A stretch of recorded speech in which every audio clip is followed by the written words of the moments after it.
Hola, hola, hola, ¿qué tal? ¿Cómo te va? Bienvenido a un nuevo repaso de la lección de Escuela Sabática de Jóvenes. Maranata Class, una vez más acá, Monty. Una vez más, parece que a la gente le ha gustado que estés, el club de fans a full ahí en los comentarios, que vuelva Johnny, que vuelva Johnny.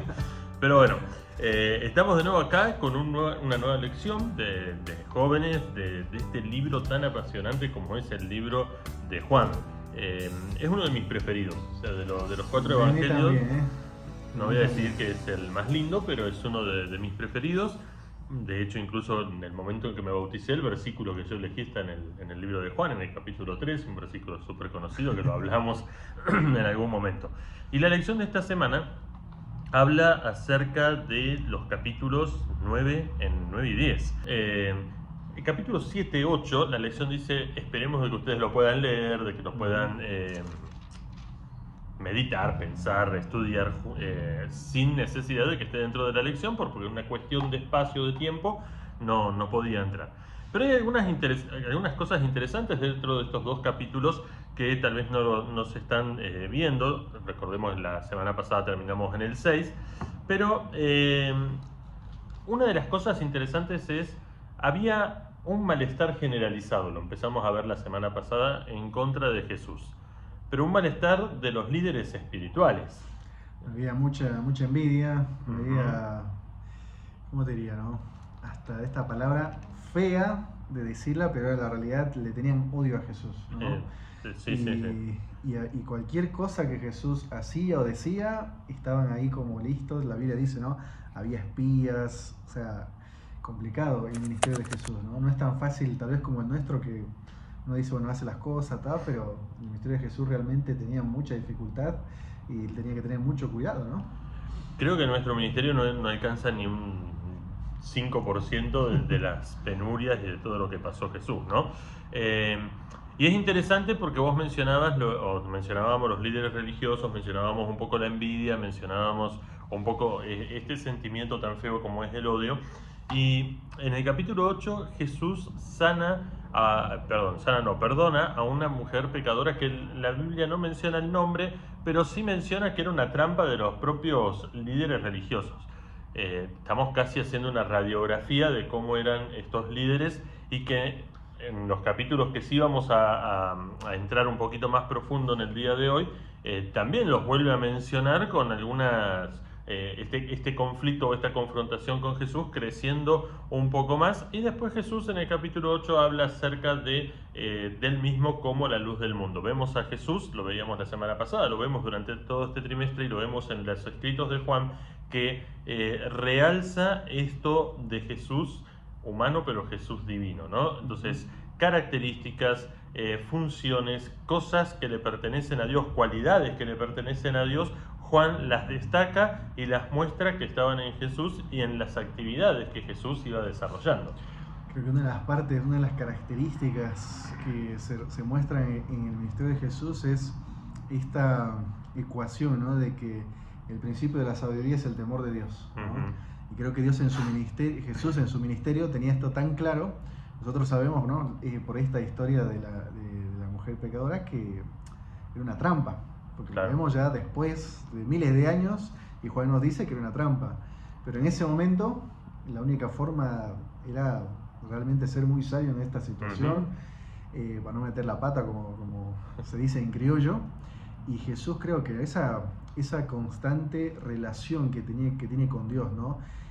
Pasar horas en oración, hablando con su Padre, por un lado muestra, ¿no?, la sabiduría en este tipo de situaciones, pero por otro lado también muestra sus actitudes, los milagros y el poder con el que él realizaba su ministerio, por esa conexión especial con Dios. Y una lección para nosotros, ¿no? Exacto, porque en algún momento nosotros también vamos a ser llamados a responder, y qué bueno sería que podamos responder de la manera que respondía Jesús. El capítulo 9 comienza con un milagro. O sea, pasamos del capítulo 6 al capítulo 9 con otro milagro, que es el quinto milagro que presenta el libro de Juan, o por lo menos en estos últimos capítulos, y habla un poco, la lección mencionaba, dato curioso, de que en estos capítulos presentan los últimos 6 meses de Jesús.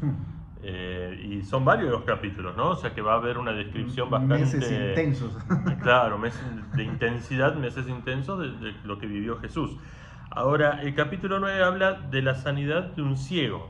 Y la lección también presentaba que tal vez era uno de los milagros favoritos de Jesús, la sanidad de los ciegos, pero también era una característica de alguien que tenía el poder de Dios, o sea, porque el único que podía devolver o la vida o la vista en este caso era alguien que tenía el poder de Dios directamente, ¿no? El Antiguo Testamento, ¿no? Toca textos justamente hablando de que la vista, el único que puede devolver este don, ¿no?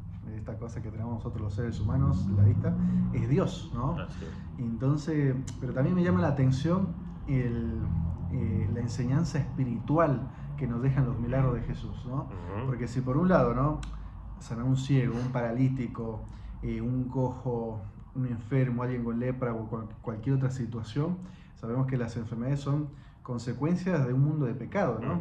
Que uno no los busca a veces y por causa del pecado están ahí, y al mismo tiempo espiritualmente a veces podemos estar ciegos, podemos estar cojos, podemos estar enfermos, y Jesús es el único a quien nosotros podemos ir para buscar sanidad, ¿no? Así que eso es una de las lecciones más importantes de entender, que Jesús es la solución a la enfermedad del pecado, ¿no? Así es, muy bien. Y hablabas acerca de esto de la enfermedad como consecuencia, y qué interesante el pensamiento hebreo de que la enfermedad era consecuencia de tus pecados o los pecados de tus padres o de algún antepasado, ¿no? Este enfermo, este ciego, la Biblia no dice quién era, no dice el nombre, dice simplemente que era un ciego, que Jesús lo sana de una manera diferente, no lo sana por la palabra como muchas veces actuó Jesús, sino que dice que se agacha, hace con su propia saliva el lodo y unta los ojos y le dice: ve a lavarte al estanque que está en Siloé. Muchas cosas, ¿no? Muchas cosas puntuales. El hecho de algunos creían en ese momento que la saliva tenía alguna propiedad curativa, pero no lo voy a esperar que se anden escupiendo todos ahora, pero Jesús no va por ese lado. Jesús va más bien con ese momento de la creación, cuando Dios se agacha, cuando forma y del lodo crea al ser humano, ¿no? Y el poder de Dios en él para devolver la vista, y esto de también de alguna manera probar la fe del ciego, ¿no? Porque anda al estanque, o sea, y el ciego... Eso justo te iba a decir, ¿qué pasa si el ciego dice: che, pero a ver, con mi primo, qué sé yo, tal conocido, le tocó y chao? Claro. Y conmigo, una cuestión, ¿no? De probar la fe del ciego. Che, ¿hasta dónde crees que yo soy el Mesías? ¿Hasta dónde crees que yo puedo hacer esto?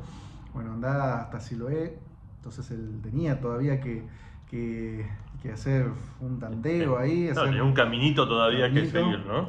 Y creo que eso es como la fe completa, ¿no? Porque la misma Biblia te dice, ¿no? La fe sin obras es muerta y las obras sin fe es lo mismo. Entonces, vos en la experiencia del ciego puedes ver que es una fe totalmente completa, llena. Así que es una lección también importante para nosotros cuando uno a veces está en duda, estás confundido, confundida, no sabes qué hacer, vas a la Biblia y la Biblia te dice claramente: este es el camino, hay que hacer esto no tenés que hacer. Y entonces uno comienza a veces a dudar, dice: ¿lo hago o no lo hago, no?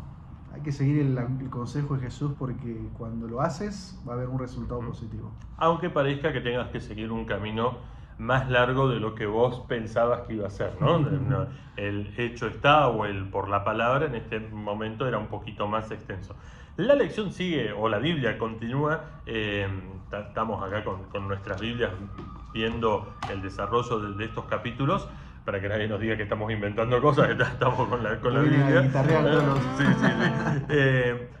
Después de la curación, porque, a ver, el ciego podría haber dudado, pero el ciego se lavó. Yo no sé cómo llegó hasta el estanque, no sé si alguien lo guió, si lo acompañó, no da esos detalles la Biblia, pero sí llegó, sí se lavó y sí pudo volver a ver. Y cuando pudo volver a ver, obviamente que la alegría, el volver a ver, el contarle a sus familiares, a todos los que encontraba, y dentro de todo ese grupo de personas que ve que el ciego ve, el que era ciego ahora ve, estaban los líderes religiosos y que inician una investigación, una de las tantas investigaciones a las cuales fue sometida Jesús por parte de estos personajes, ¿no? A ver quién era. Entonces los llaman a los, empiezan a investigar y los versículos más adelante dice que llaman a los padres y le empiezan a cuestionar que ¿es este el hijo? Sí, es este.